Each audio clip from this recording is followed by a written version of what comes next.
Questions on the book assignment. Questions on the book assignment first. You are so funny. I'll just. I thought 30. I don't know. Basic math. Basic math. But the mean value theorem was kind of hidden in there because of what we talked about. But it wasn't anything crazy. No. Okay. So on 33, and we had kind of talked about that ahead of time. 33, with the speeding thing, that's where we, mean value theorem is kind of hidden in there. But you're right, it's a basic math question. Although, I suppose if you gave that to an Algebra 1 student, I would think they could do that, right? The idea would be, I'm not sure they would quite catch the idea that about average rate, kind of thing. But, what else would there be to do? But you went from 1 o'clock to 2:15, which is an hour, 15 minutes, which is the key to getting that. That's 1.25 hours. And they went, 100 miles? So distance equals rate times time. It'd be 100 miles divided by 1.25 hours. So that's miles per hour. That came out to be 80 miles per hour, right? So, but the idea, the mean value theorem that's hidden in there is the average rate of change, right? As opposed to instantaneous rate of change, which is a slope at one point. And again, it's kind of like the same thing. If you're driving in the car and the cop goes by you and hits you with the radar gun, right? That's more of an instantaneous, at this point in time, you're going this fast, right? Whereas in this situation, it was not that. It was just over a period of time, your average rate of change. And so, of course, the mean value theorem ties those together. That's the idea of the mean value theorem, connecting F and F prime. It says if your average rate of change is 80, at some point in time, the instantaneous rate of change had to have been 80. But could have been more, probably was more. But you don't know that, you can't prove that, right? And then the last part, what would the fine be? Well, it's $5 for every mile per hour over, which is 15 miles an hour over. That's 75 plus the 50, right? So $125 ticket. But I think the back of the book was wrong. For the first part, right? It said no, he wasn't lying. But if you look at my answer book, the solutions manual here, it says yes. So that's just a mistake in the back. So that threw you off. So anyway, that was it. So it didn't even ask you. Now, we're going to review for the quiz here in a minute, but but I may ask. If I gave on this next quiz, I could give you a problem like that because really the math wasn't too bad. It's a no calculator thing, so we could do that. It's a little bit of dividing, some adding, multiplying, not a big deal. But what I might ask in a problem like that is state the theorem that applies to this situation, right? I'd want you to recognize that this is talking about the mean value theorem, right? Because there may be some of those kind of questions. Which theorem applies in this particular instance, in this particular case. Okay? So that could be something we could talk about there. 19, I think I said this to the whole group, but on 19, they said, explain why. They didn't ask you to find it. They just said, they didn't ask you to find where the slope is 2. They just said, explain why there has to be a point where the slope is 2. Well, the mean value theorem says that if the function is continuous on the closed interval, differentiable on the open interval, which a polynomial would be, then there has to be some number where the slope at that point is the same as the slope between the endpoints. But they didn't tell you the slope between the endpoints. They just told you, show why there must be a slope of 2. So your job in 19 was to show that the slope between the endpoints is 2. Right? So that's why you had to do f of 1. I think, was it -1 to 1? Was that the interval? So you had to do this, right? You had to do the, you had to do the slope between the endpoints. So you would want to write that out and show that that actually comes out to be 2. That actually comes out to be 2. So therefore, according to the mean value theorem, since the slope between the endpoints is 2, and we have a continuous function that's also differentiable, then there has to be some number that has where the slope will be 2. Okay? So you did need to do some work there. You did need to actually do the slope between the endpoints and show that it came out to be 2. Okay? All right, and up here for you guys that were gone, here's some pictures we had showing why the function's got to be differentiable. Because here, there's no point in between here that has this same slope as this dotted line, the slope between the endpoints. There is no point that has that slope. I mean, here it's undefined, the slope, and here the slope is negative, here it's positive, and it's not that. So the slope, the curve has to be smooth, it has to be differentiable, and that's why there's this. Okay? Anything else in the book problems? Any of the earlier ones that you wondered about? Like, was 15 through 18 part of our homework? No. Let's look at those on page 287. Let's look at those real quick here.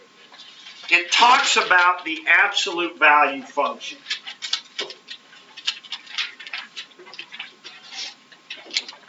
Okay, which would be this function here.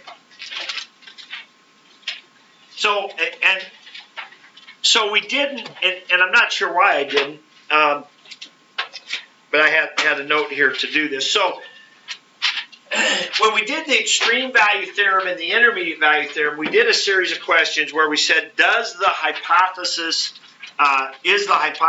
true, or does the conclusion hold, or is the conclusion satisfied? That's all ways of saying the same thing. So the hypothesis is the if part, and the conclusion is the then part. So, if you get an A, then I'll buy you a car. The hypothesis is if you get an A, or you get an A, and the conclusion is then you get the car, right? So, and then, of course, the theorem, the promise is, if the first part's true, then the second part has to be true. But if the first part's not true, what about the second part? Could be true. It doesn't have to be true, but it could be true, right? So we did some of those kind of questions, and you can expect some of those kind of questions on the quiz. So we did some of those for extreme value theorem and intermediate value theorem, but we didn't do any for mean value theorem. So let's do 15 through 18, because that's what those are about. So it says, does F satisfy all the hypotheses of the mean value theorem on the interval -1 to 2? So if we look at the theorem -1 to 2, or excuse me, the interval, which would be here, right, to here. So are the hypothesis, all the conditions of the hypothesis true? Of the mean value theorem? Yes or no? No, right. A lot of you are shaking your head no. What are the conditions of the mean value theorem? The function has to be differentiable on the open interval between -1 and 2, and it has to be continuous. So let's do the first one. Is the function continuous? From -1 to 2, the function is continuous. It's defined everywhere. It's connected. There's no holes, gaps, breaks, anything like that. Is it differentiable? No, the derivative doesn't exist at 0. So this does not satisfy. So you didn't get an A. You didn't get an A, right? So the mean value theorem doesn't have to say anything. So then the next question is, does F satisfy the conclusion from -1 to 2? In other words, does the conclusion hold from -1 to 2? Well, what's the conclusion? What's the conclusion of the mean value theorem?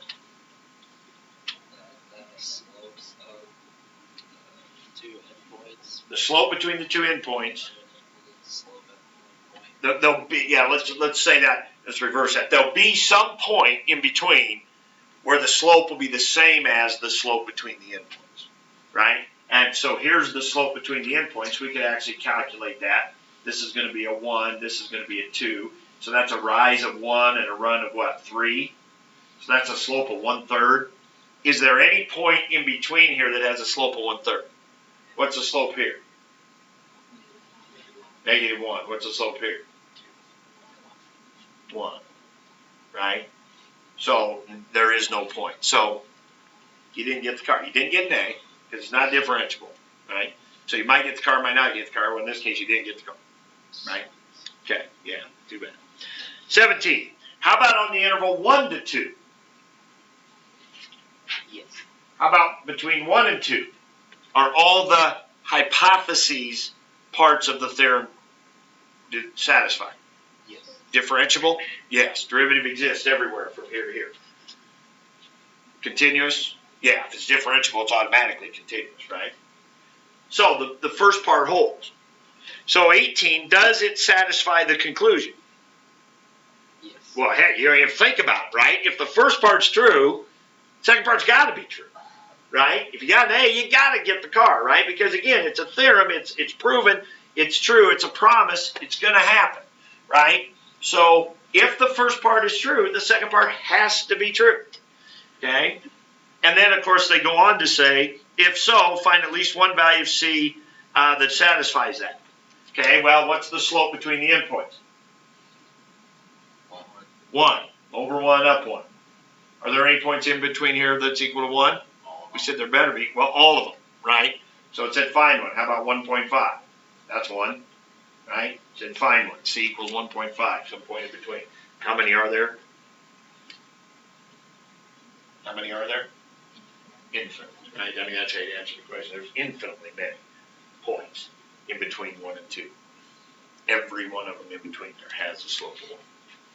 Okay, so just because the function is differentiable doesn't mean you can't find a piece of it that would be differentiable. Okay, and that's so that would be some questions you could get there. All right.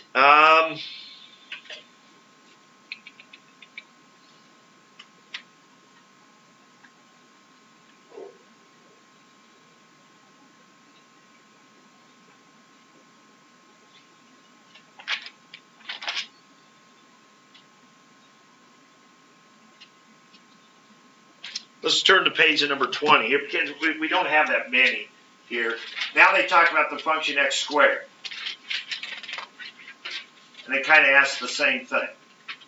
So f of x equals x squared. And they're going to talk about it from negative 1 to 1. Okay? Of course, that would be at a point of 1. So in between there. So what does the mean value theorem say about the function? From negative 1 to 1.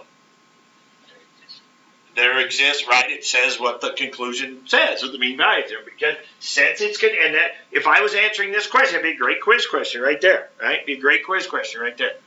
Okay? What's it say?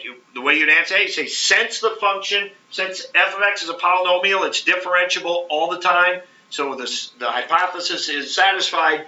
So therefore, the mean value theorem says that there has to be some c value in between there that has the same slope as the slope between the endpoints, right? Now, I'm definitely going to ask you a question where I tell you just state the theorem.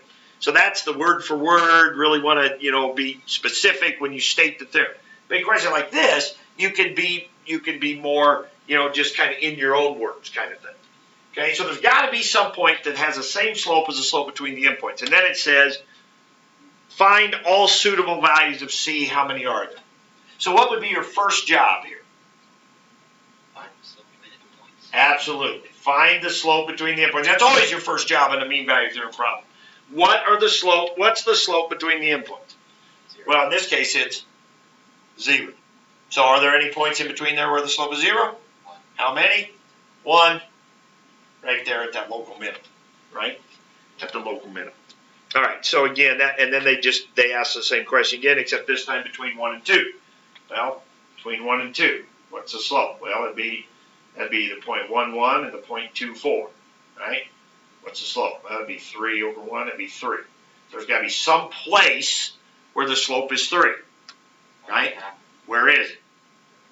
What would you do? How'd you get 1.5? I did the derivative. Do the derivative, that's right, that's what we say, and there's got to be some place, some point, that's the derivative, the instantaneous rate change, where the slope is 3. Well, that would be at 1.5, which happens to be in between, right? Then they do kind of follow this up a little bit, and they said, show that it is the midpoint, right? Well, you can work through this and whatever, we won't go into that, but it ends up always being the endpoint. Well, that's that symmetry, that x squared has symmetry about it. But you could actually just set up your slope equation and do it. Okay? Well, heck, let's just do it. What is the slope equation? It says, show that, the very next question. Okay, it's kind of an interesting question. Show that for x squared on any interval AB, that the number that you're looking for is halfway in between. Well, what would be the slope between the points A and B? It'd be f of B minus f of A over B minus A. Right? Well, if your function is this, what's f of B? What's f of B? B squared. Minus, what's f of A? A squared. Over B minus A. So isn't that the slope between your endpoints? Okay. What's the slope at one point C? What would be the slope at one point? Come on now. 2, yeah, the derivative is 2x, so the slope at one point would be 2c, right? Be 2x, but at some point C, so the slope's got to be that. Now what can I do on this left side? What can you do to that? Yeah, factor, right? So B plus A, B minus A, all over B minus A.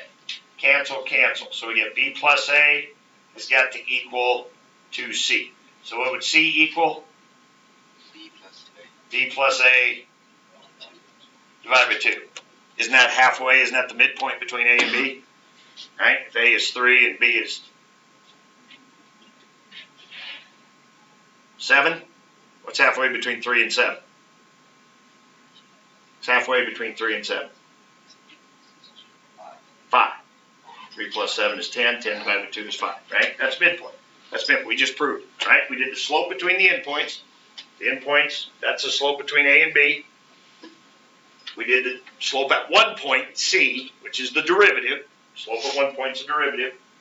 We just showed that that C value is always going to be halfway in between A and B, right? So that's symmetry problem. So there's problems 20, 21, and 22. So as it comes, I was going to talk about the quiz later, but actually let's just do it now because it fits in with what we're talking about here. Yeah, you have that. Do you have your cover sheet? Oh, yeah, you didn't have that. Yeah, that's fine. Not a problem. Okay. All right. So, all right. So let's talk about the quiz here a little bit. So we kind of talked about some things with mean value theorem. So let's talk about this quiz if you want to jot down any of this stuff. What I'd like you to do is turn in your book to page 288. We're kind of right there. If you've been following along, you're kind of there already. Okay, so tomorrow's quiz. No calculator. There's a de-emphasis of having to do calculations, things you need your calculator for. Although that doesn't mean you won't have to do a little adding or multiplying or dividing, some slope calculations like with the mean value theorem, those kind of things. So there might be some of that, a little bit. But it's more about the processes that we've been going through and the ideas and the concepts of what's happening. So, like I said a while back, those of you that, on the optimization problems or on that last quiz, are like, man, I know what to do, I know what's going on, but I just can't get them set up. Well, this will be your chance to talk about, describe the process and what's going on and show that, yeah, I know what's going on. Okay? That kind of stuff. Kind of hard to study for. There are certain things you can for sure study for, because I already told you 3 of the questions, right? But some of the other stuff is more about just your understanding of what it is you've been doing. Okay. Now, this book happens to have a decent summary at the end of chapter 4 here of some of these ideas. So let's walk through some of this, and let's jot down some of the things that I think are important that you want to be aware of for the quiz. The first thing talks about DEs and slope fields. Okay. Now, I'm not going to have you draw any slope fields. We did that on the quiz already. Now, I might give you a slope field and have you give you a slope field and an initial condition and, have you sketch it in there. That's not something you really need a calculator for or anything, and just have you kind of draw it in, go with the flow, kind of follow it, that kind of thing. It talks about that in there. It talks, we mentioned initial conditions. I mean, what is a slope field? Like some definitions, that kind of thing. Like, what is a slope field? It's a graphical representation, like it says there, graphical interpretation of the solution. An initial condition, right, allows you to go from your general solution. So what are some terms we talked about? We talked about general solutions on differential equations. We've talked about a specific solution, right? That's what we even did that on one of our, a specific solution is when you have an initial condition and you can find the C value, right? So you have the initial condition, you can find your C value, that kind of thing. Your general solutions when you have the plus C or whatever in there. An IVP, what's an IVP? What's that stand for? IVP.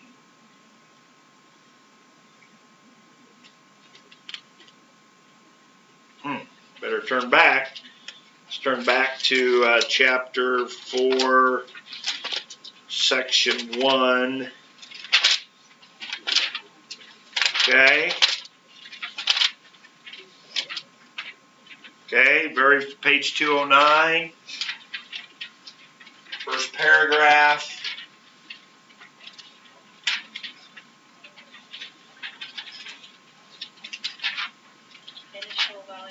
Initial value problem. So what do you suppose an initial value problem is?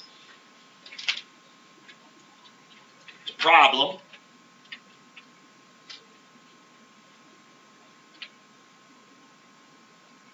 that's got an initial value. Well, you guys are with it today, right? It's initial value, initial condition, right? Initial value. It's initial value problem.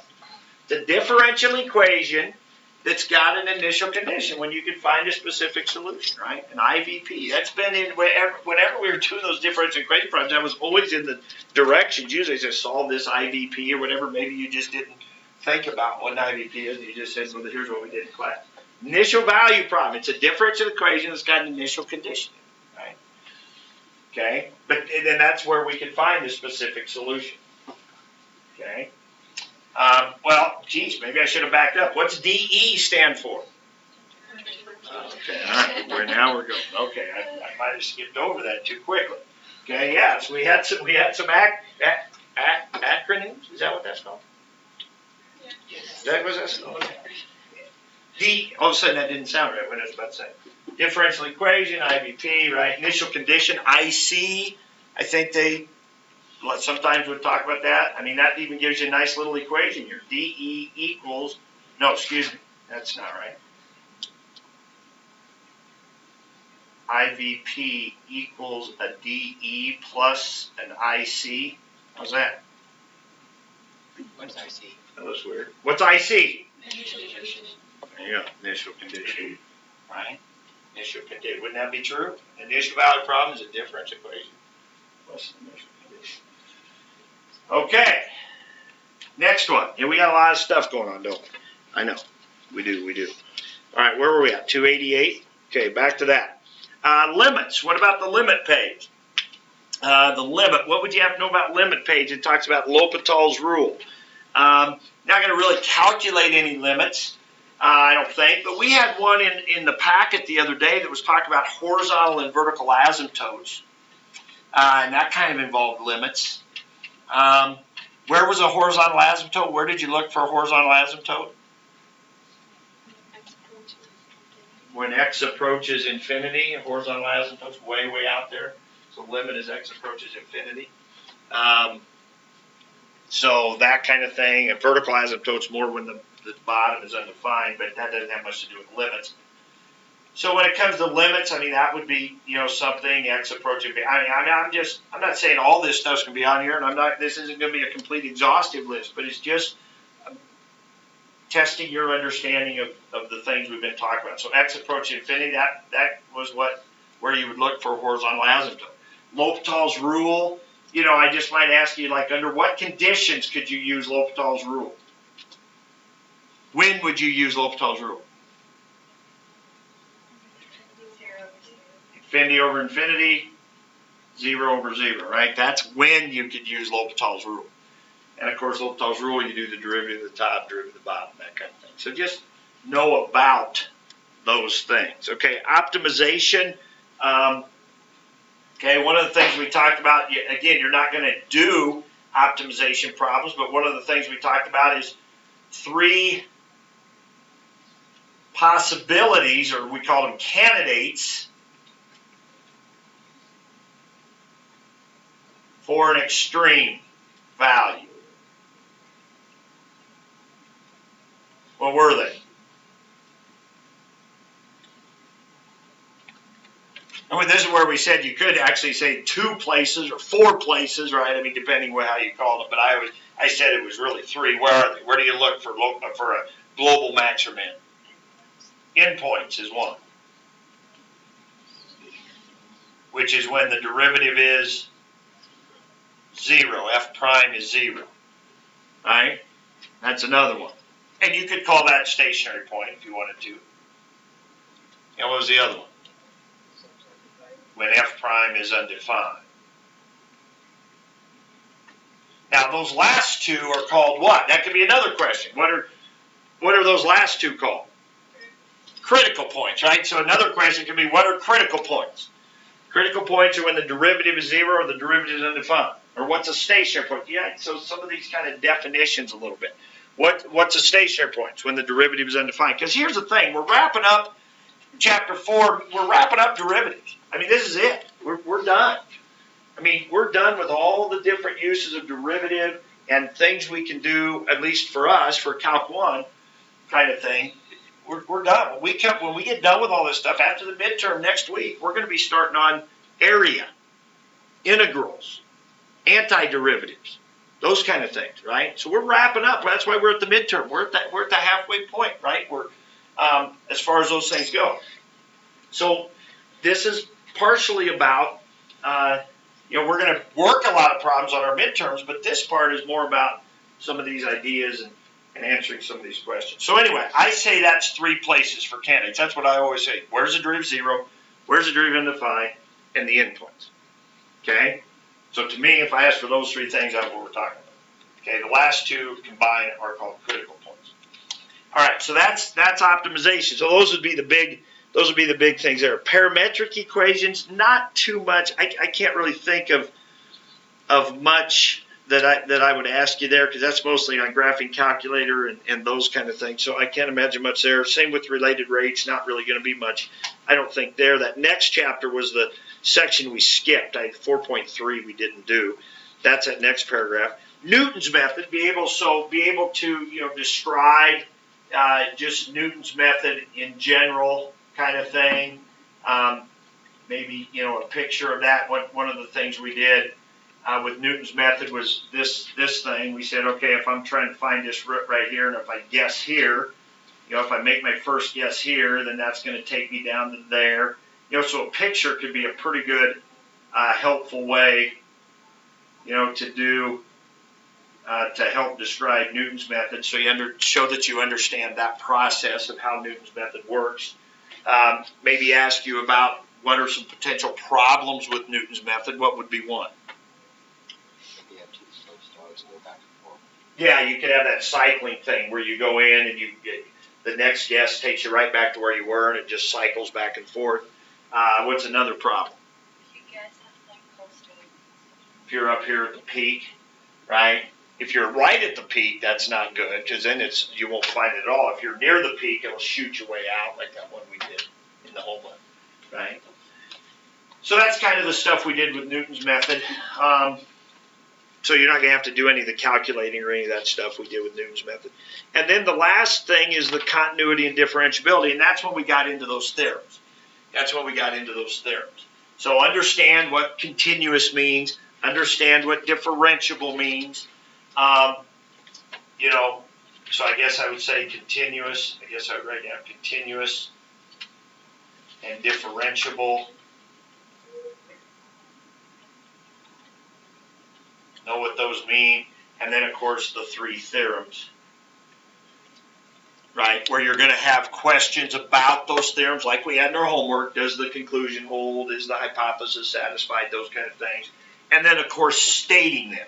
Flat out stating those theorems. I already told you those questions will be on there. So be able to state the extreme value theorem, state the intermediate value theorem, and state the mean value theorem. And memorize them according to their name, not the order that we learned them. Because what if I ask you that order? It seems like every year I've got somebody who, when they turn their paper, it's got arrows, right? Because they defined them in the order they learned them. And then they realize later, oh, whoops, they were out of order. Okay, so I don't know if I'm going to get them out of order. I don't mean to do them out of order. I think I just put them in there. You know, so you got to know which one goes with which. Okay. Okay, so that's it. I mean, that to me, that kind of encapsulates the big ideas of what we've been doing, where we've used derivatives. We did them with differential equations. We used them in limits when we did L'Hopital's rule. We used them a ton here for maxes and mins. That's the big thing we learned, all that chart stuff. But then global max min we did here. You know, we used Newton's method. This idea of these theorems had the derivative in it a little bit, and then some we won't be talking about, like related rates and some of those. But there's not much we can do there. Okay. All right. So last thing, and then I'm going to let you work the rest of the day, is the packet. This last packet I gave you, has anybody run into, some of you have not done a whole lot on that yet, and that's fine. But if you have, yes, you certainly may. Yeah, some of you didn't get one. So, and again, don't feel bad. A lot of people have not done much in this third packet. This is exam 2, okay, because you've been working on the take-home and whatnot.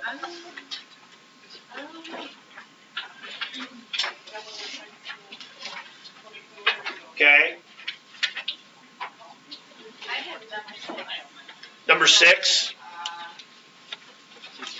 Is that in the calculator section? Yeah. Yeah, let's look at it. That question came up this morning. And Katie, was that what you were asking about? Yeah. Let's turn to page, and again, I know some of you have not gotten as far into it, but let's talk about this one because you're going to probably have a question about it. Because I'm not sure, I think the answer, Katie, did you go back and divide those out on your calculator? I did, and I got the same answer that I got for the almost 0.28. Like Near the 0.28. So I think the answer book had a when it put 0.22, I think that was wrong. Because didn't it say V? Right. But even 1 pi, I think, comes close, right? Yeah. Closest to this. Yeah. I don't think any answer comes close to this. So I think that was a misprint. Well, the answer we used the 0.8 pi, that was the 0.2. Oh, did that? If you use 0.8 pi, it does come out close to 0.22? It is exactly. Oh, it is? Oh. Yeah, so that's weird. So, all right. So let's talk about this one because it's a good one to do. It's something we've done relatively recently with this related rate thing. So sand being dumped on a pile, it forms a cone. The radius is always 3 times the height. So, a lot of familiar stuff there. So the radius is 3 times the height. They tell us the formula for a cone right there. But they give the information in quite a different way. They give us just a graph of V, of the cone, and the sand, the volume of the sand. And it says at what rate is the radius changing after 6 minutes? So that's unusual because usually it wasn't after a time unit because there's no time in the formula, right? It was usually when the cone is this high or whatever. So we're looking for R prime. So we probably want to get H out of the problem this time. So we probably want to do, we're not used to that. Usually it's H that we keep in the problem and R we get out. But this time we probably want to go the other way. So H is going to be 1/3 R. So I'm going to rewrite this problem 1/3 pi. I'll leave the R squared there, but in place of the H, I'm going to put 1/3 R. Because I'm going to do the derivative here in a minute and get the V prime because I'm looking for R prime here. So V is going to be 1/9 pi R cubed, right? R squared times R would be R cubed, 1/3 times 1/3. Okay, so I got that right there. So V prime, when I bring the 3 down in front, that's going to be 1/3 pi R squared R prime. So there's the R prime I'm trying to find. So I need to plug in something for V prime. Now remember, that's dV dt. And I need to plug in something for R. The only thing I have that they gave me is 6 minutes. So what do I do with that? I'm going to go over to my graph at 6 minutes, and I'm interested in this point right here. Now, I'm actually interested in two things at that point, right? V prime for sure. I need V prime. Well, how would I get V prime at this point? Draw a little tangent line in there. Now, that's always worrisome because you're approximating this. Now, so where does it cross? I mean, you've got to draw some kind of a line. Now, to me, here's the thing. It looks like it's curving. And so it looks like if you go over one, it goes up one. But to me, it's curving, so the line probably needs to hit below that. It is a calculator problem. If you look in the answer book, now this is over 1, and notice this is up pi. These are units of pi here. So if you go over 1, it looks like, again, what they said in the back of in the answer book was 0.8 pi. I think in the back of the book they said 0.8 pi for the slope. So I'm going to go ahead and use that. Okay, but I could see where you would do, a lot of you might just go 1 pi, over 1, up 1. You might just call that 1 pi. Okay?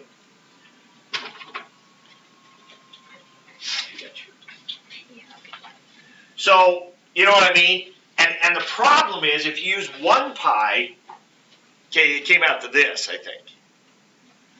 If you use 0.8 pi, it comes out to be this one.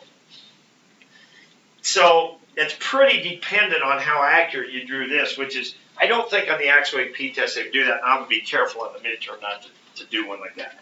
But understand how that's working. So you would, let's just put just pi in there for now, for my V prime. And then I need, for R, I need something. Now how can I get an R value here? Well, again, I go back to the 6. All I know is this 6.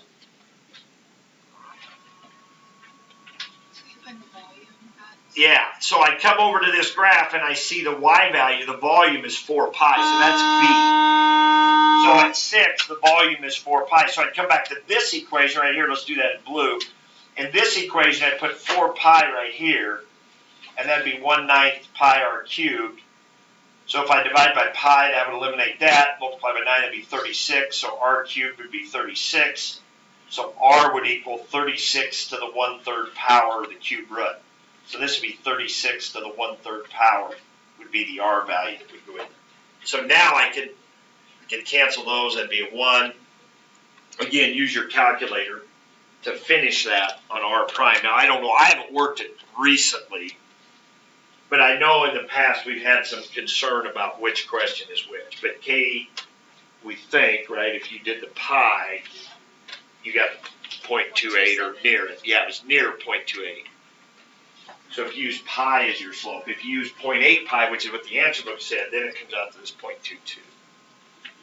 And it's weird because the answer book said B for the answer, but then in their work they had 0.22, which is A. So that's kind of a tough one. But normally it doesn't work out that way, where there's that much leeway. Or the answers are so close together that you could be confused by one. But okay, so I'm not so much concerned about that issue because that's I don't think that'll be an issue on other ones. But I do want you to see how it's very much like a related rate problem that we've normally done. We substituted that radius information over here like we've done. We do our derivative like we've done. We find our values, but the difference is that given us certain values, we read them off of a graph. It's the only difference. Okay, anybody else have one that they? I had a question. Yes. Number 14 on the first part. Yeah, also notice this one's numbered differently, right? The first two packets, they went 1 through 28, and then they start with 29 in the next multiple choice section, where this one goes 1 through 28, and then it starts over at 1 again in the next multiple choice section. So that that gets a little confusing, right? So you're talking about back in the no calculator section? Yeah. No. No. No. Wait. What page? Page 40. So, and Okay, so that's in the second section, which is the calculator section, right? Yeah, so it makes it a little more confusing. So let's go by page. So page 40. So then I got, like, we're supposed to find f double prime. Right. But I got 4 different answers, which is right, because I looked answer back. And then am I supposed to, like, do a number line? Because it's possible inflection point. And I kind of forgot Yes. when it's not a real inflection point. Let's talk about that. So that's right. How many inflection points for this graph? Now, this is a calculator one, right? So I've seen people just graph this function and look for when it changes concavity, but that can be tricky because sometimes that curve looks pretty straight and it's hard to tell. It might change concavity, then change back, and you can't really tell. So you got to be really careful doing that. So let's talk about how having your calculator could change some things you might do here. Let's do the derivative. Probably should pull the chart out again. And then this times the derivative of the inside, 2x. Now remember, you can let your calculator help you with this. So that'd be 6x times x squared minus 5 all squared, right? That'd be f prime. Now, let's remember, what did the chart say about inflection points? Double prime 0. Double prime of 0 is a possible inflection point. What has to happen for it to be an inflection point? Change. It's got to change concavity. So that means f double prime's got to change from positive to negative, but that also means f prime has to change from up to down or down to up, which was a local max or min. Now that could be a pretty slick way to do it on your calculator. You could graph f prime and see how many times it has a local max or local min. Because wouldn't those be inflection points of f? So that'd be a possibility. Now, when you don't have your calculator, see, that's not near as good a way to do it. But with a graph, it wouldn't be awful to do that. But even that can be tricky sometimes because a graph looks kind of flat, but in reality it might be going up, then back down a little, then back up, and you don't really know. So it's not conclusive probably to do that. Okay, the normal way we did these is, you're right, we did the second derivative, but now we'd have to do a product rule here, or you can use your calculator, right? You can let your calculator do this derivative for you, right? And don't forget, on your calculator, you can go straight to the second derivative, can't you? Right? Because on your calculator, there, if you go under that menu where the derivative button is, there's one for a second derivative where you can put the little 2's in there, and you can do the second derivative directly, save you a little time. So without having to go through all this, but since I'm doing it, I'm going to go ahead and do the product rule. So I'd have 6, I'd have this, plus, I'd have the 6x left alone, then I'd bring the 2 down in front, I'd have x squared minus 5 left alone to the first, and then times the derivative of the inside, which again is a 2x. So I'd end up with 2, 4, 6, that's 24. 24x squared on the outside, x squared minus 5. Oh gosh, I should have went to the calculator. So what do I got? 6x squared minus 5 squared. Matilda, you asked about this one. Do you have the second derivative written down there? Yeah, I have the answers. But yeah, I did it. Did you do it on the calculator? No. But I didn't simplify it. I didn't put them together. That's fine. But then you just solved it on your calculator. Okay, so there's your second derivative. I think I did that right. Okay. We could solve that and tell me what you got for answers. Negative square root of 5. Negative 1. 1. And square root of 5. Okay, so the question is, can you just trust that it's 4? Yeah. And it was, you looked it up, and it was 4. And you asked exactly the right question. That does not guarantee you that those are inflection points.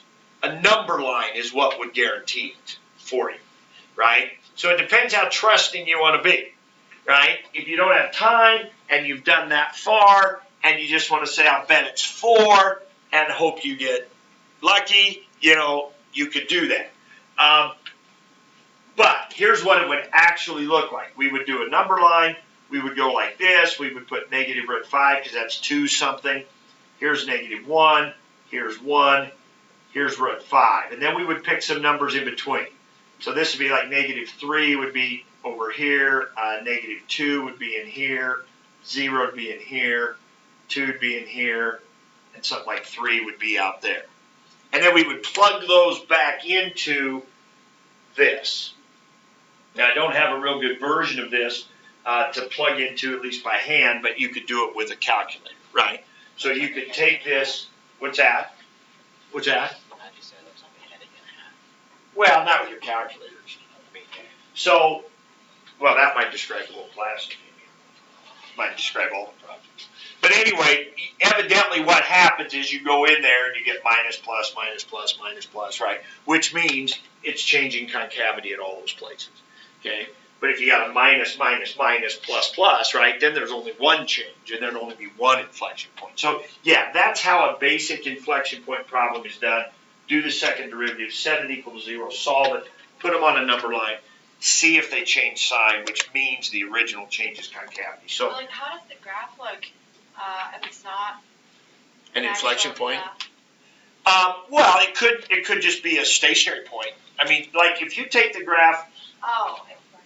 yeah, if you take the graph, just do a simple one here, x to the 4th, right? If you graph x to the 4th, it looks just like a parabola, basically, right? It's concave up all the time. But if you do the second derivative of this, you'd have that. You'd have 12x squared. You set that equal to 0. You get x equals 0. You put that on the number line, it's going to be plus, plus. It's going to be concave up all the time. So the second derivative is 0 at 0, but it's not an inflection point. So, yeah, it just doesn't look like anything. Excellent. Okay. All right. Well, I said I would give you a lot of work time, so I want to stop there. So your job the rest of the time is to be working on the package. You got tomorrow's quiz, so if you want to be reading those theorems to yourself, memorizing those, go back over those different things we just talked about. But there's not a whole lot of practice to do because they're not really problems you're solving, right? You can go back over the homework from 4.8 and 4.9, some of those true-false kind of questions, some of those does the conclusion hold, that kind of thing. But if you feel good about those, you're probably good to go. If you feel like you got the theorems ready, memorized, you're probably good to go for tomorrow. There's not much else really to prepare yourself for. But you think about those things we talked about, and then you can get working on this package. Okay, kind of finish that up. Then tomorrow I'll give you, probably tomorrow I'll give you the last one. Okay, so we'll be working on that. We'll take that quiz tomorrow. Okay, all right. Rest of the time is yours to work.